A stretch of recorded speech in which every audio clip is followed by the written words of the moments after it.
Welcome back. ವಿಧಾನ ಪರಿಷತ್ ಚುನಾವಣೆ ಇದೀಗ ಅದರ ಭರಾಟೆ ಜೋರಾಗಿದೆ. ನಾಳ್ದು 16ರ ಒಳಗಾಗಿ ಅಂದರೆ ನೀವು 13ಕ್ಕೆ ಚುನಾವಣೆ ನಡೆಯುತ್ತೆ. 136 ಜನ ಇದ್ದಾರೆ ಕಾಂಗ್ರೆಸ್ನವರು. ಹಾಗಾಗಿ ಒಬ್ಬರು ಗೆಲ್ಲಬೇಕು ಅಂತಂದರೆ 19 ಜನ ವೋಟ್ ಹಾಕಬೇಕು MLAಗಳು. ಸೊ 7 ಜನ ಗೆಲ್ತಾರೆ. ಆದರೆ 7 ಟಿಕೆಟ್ಗಾಗಿ ಪೈಪೋಟಿ ಜೋರಾಗಿದೆ ಕಾಂಗ್ರೆಸ್ನಲ್ಲಿ. ಪರಿಷತ್ ಚುನಾವಣೆಯ ಟಿಕೆಟ್ ಹಂಚಿಕೆ ವಿಷಯ ಕೈಪಾಳಯಕ್ಕೆ ದೊಡ್ಡ ತಲೆನೋವಾಗಿ ಪರಿಣಮಿಸಿದೆ. 11 ಸ್ಥಾನಗಳ ಪೈಕಿ 7 ಸ್ಥಾನಗಳನ್ನು ಗೆಲ್ಲುವ ಶಕ್ತಿ ಕಾಂಗ್ರೆಸ್ಗೆ ಇದೆಯಾದರೂ ಆಕಾಂಕ್ಷಿಗಳ ಸಂಖ್ಯೆ 300 ಇದೆಯಂತೆ. ಆದ್ದರಿಂದ ದೆಹಲಿ ನಾಯಕರ ಜೊತೆ ಚರ್ಚೆ ನಡೆಸಲು ಮುಖ್ಯಮಂತ್ರಿ ಸಿದ್ದರಾಮಯ್ಯ ಮತ್ತು ಉಪಮುಖ್ಯಮಂತ್ರಿ DK ಶಿವಕುಮಾರ್ ದೆಹಲಿಯಲ್ಲಿ ಗಹನವಾದ ಚರ್ಚೆ ಮಾಡ್ತಾ ಇದ್ದಾರೆ. ಖರ್ಗೆ ಜೊತೆ ಚರ್ಚೆ ಮಾಡಿದ ಬಳಿಕ ಪಟ್ಟಿ ಫೈನಲ್ ಆಗಲಿದೆ. 7 ಕ್ಷೇತ್ರ 7 MLC ಆಗ್ಬೋದು. 300 ಜನ ಇದ್ದಾರೆ. ಒಬ್ಬೊಬ್ಬ ಯಾರೆಲ್ಲ ರೇಸಲ್ಲಿ ಬನ್ನಿ, ಸಾಕದಾಗಿದೆ ರೇಸಲ್ಲಿ. ಯತೀಂದ್ರ ಸಿದ್ದರಾಮಯ್ಯ ನಂಬರ್ 1. ಯತೀಂದ್ರ ಸಿದ್ದರಾಮಯ್ಯ ಅವ್ರಿಗೆ ಕೊಡಲೇಬೇಕು. ಯಾಕಂದರೆ ಅವರ ವರುಣಾ ಕ್ಷೇತ್ರವನ್ನು ಮುಖ್ಯಮಂತ್ರಿಗಳಿಗೆ ಬಿಟ್ಕೊಟ್ಟಿದ್ದಾರೆ. ಮುಖ್ಯಮಂತ್ರಿ ಹೇಳಿದ್ರು ಅಂದರೆ ಕಳೆದ ಬಾರಿ ನಾನು ಕೋಲಾರದಿಂದ ಸ್ಪರ್ಧೆ ಮಾಡ್ತೇನೆ ಅಂತ ಹೇಳಿದ್ರಂತೆ. ಇಲ್ಲ ನೀವು ವರ್ಣದಿಂದ ಮಾಡಿ, ಅವರಿಗೆ ಅವ್ರಿಗೆ ಮಾಡೋದು ಬೇಡ, ಅವರಿಗೆ ನಾವು MLC ಮಾಡ್ತೀವಿ. ಆ್ಯಂಡ್ NS ಬೋಸರಾಜು ಮಂತ್ರಿ ಆಗಿದ್ದಾರೆ. ಮಂತ್ರಿ ಆಗಿದ್ದವರು ಒಂದು MLA ಆಗಬೇಕು, MLC ಆಗಬೇಕು, ಕೊಡಬೇಕು. ವಿನಯ್ ಕಾರ್ತಿಕ್ ಭಾಳ ಆಪ್ತ, DK ಶಿವಕುಮಾರ್ ಅವರ ಆಪ್ತ ವಿನಯ್ ಕಾರ್ತಿಕ್ ಅವರ ಒಂದು ಹೆಸರು ಕೇಳಿ ಬರ್ತಾ ಇದೆ. ಗೋವಿಂದರಾಜು ಫಿನಾನ್ಷಿಯರ್, ಒಳ್ಳೆ ದೊಡ್ಡ ದುಡ್ಡಿರುವಂಥವ್ರು. ಆಮೇಲೆ ಈ ಒಲಿಂಪಿಕ್ ಕ್ರೀಡಾಕೂಟ ಅದರದ್ದು ಸಮಿತಿ ಗಿಮಿತಿ ಎಲ್ಲ ಇದೆಯಲ್ಲ, ಅದರದ್ದು ಅಧ್ಯಕ್ಷರೆಲ್ಲ ಕೆಲಸ ಮಾಡಿದಂಥವ್ರು. ಸೊ ಒಳ್ಳೆ ಕುಳ. ಇವರಿಗೆ ಕೊಡೋದಕ್ಕೆ DK ಶಿವಕುಮಾರ್ಗೆ ಮನಸ್ಸಿಲ್ಲ. ಓಕೆ, ನೋಡೋಣ ಏನಾಗುತ್ತೆ ಅಂತೇಳಿ. ಇನ್ನು ಪುಷ್ಪಾ ಅಮರನಾಥ್, ಸಿದ್ದರಾಮಯ್ಯ ಬಣ.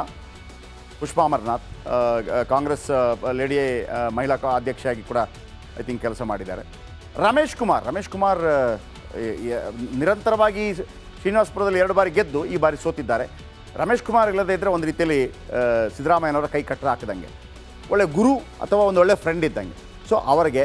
ಆದರೆ ಮತ್ತೊಂದೇನಪ್ಪ ಅಂದರೆ ಸೋತವ್ರು ಕೊಡಬೇಡಿ ಅಂತ ಒಂದು ಮಾತಿದೆಯಂತೆ, ಎಲ್ಲರೂ ಕೇಳ್ತಾ ಇದ್ದಾರೆ.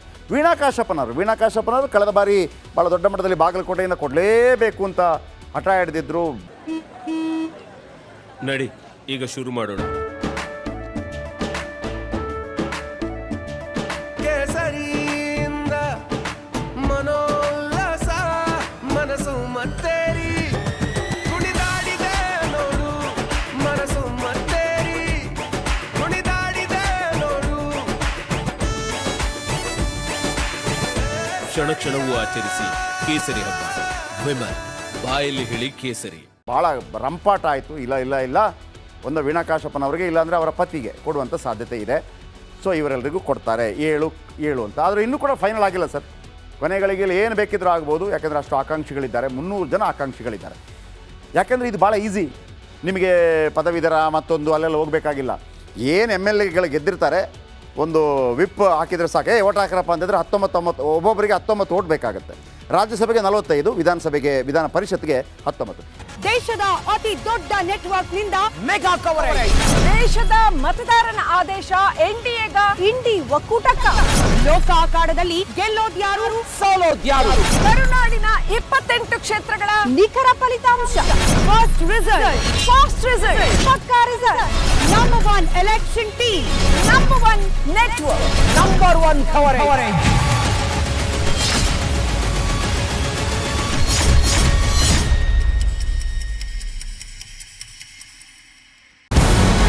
ನಮಸ್ಕಾರ, ಕರ್ನಾಟಕ ಪ್ರೈಮ್ ಟೈಮ್ಗೆ ಸ್ವಾಗತ. ನಾನು ಜಯಪ್ರಕಾಶ್ ಶೆಟ್ಟಿ.